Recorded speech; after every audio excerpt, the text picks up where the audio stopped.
आज की कहानी फौजी की पत्नी। निकिता एक गरीब परिवार की लड़की थी।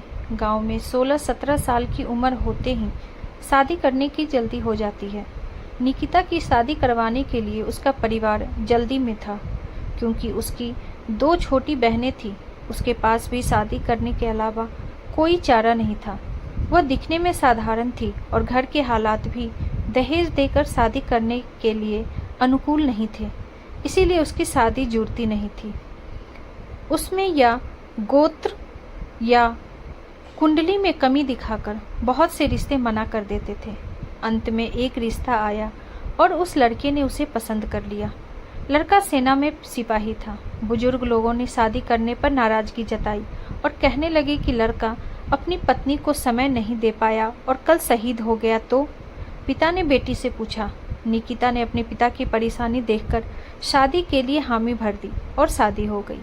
निकिता अपने ससुराल चली गई। फिर कुछ दिन बाद पति ड्यूटी पर चला गया। निकिता अकेले रह गई। वह सोचने लगी कि घर बैठे बैठे क्या करना चाहिए। सास से पूछने के बाद ही वह पहली बार घर की सीढ़ियों से नीचे उतरी। यह गांव कैसा है वह देखने गई थी। गांव बहुत बड़ा था। वहां उसे कोई नहीं पहचान सका। वह एक बड़ी दुकान के सामने चल रही थी।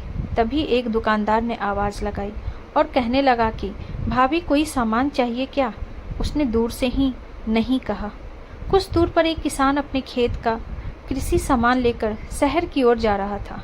उस किसान ने निकिता को सलाम किया और पूछने लगा, भाभी आज यहाँ कहाँ। इस पर निकिता ने उसे कहा, आपको क्या करना है, मैं कहीं भी जाऊँ। फिर किसान ने कहा, भाभी अगर आपको किसी भी चीज़ की ज़रूरत हो तो बस हमें बताना। धीरे धीरे निकिता आधा गांव घूम चुकी थी, लेकिन ऐसे किसी से कभी नहीं मिली जिसने उससे बात नहीं की थी।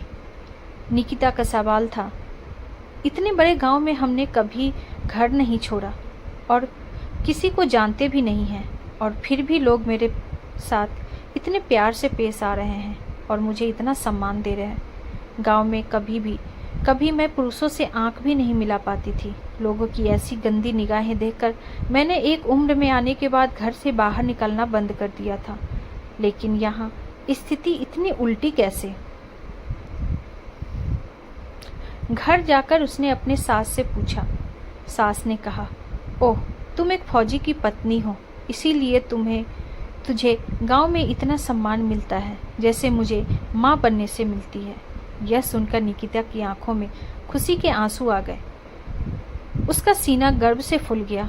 वह खुश थी कि उसने एक फौजी पति चुना। कहानी अच्छी लगी तो लाइक, शेयर और चैनल को सब्सक्राइब कर दीजिए। Thank you.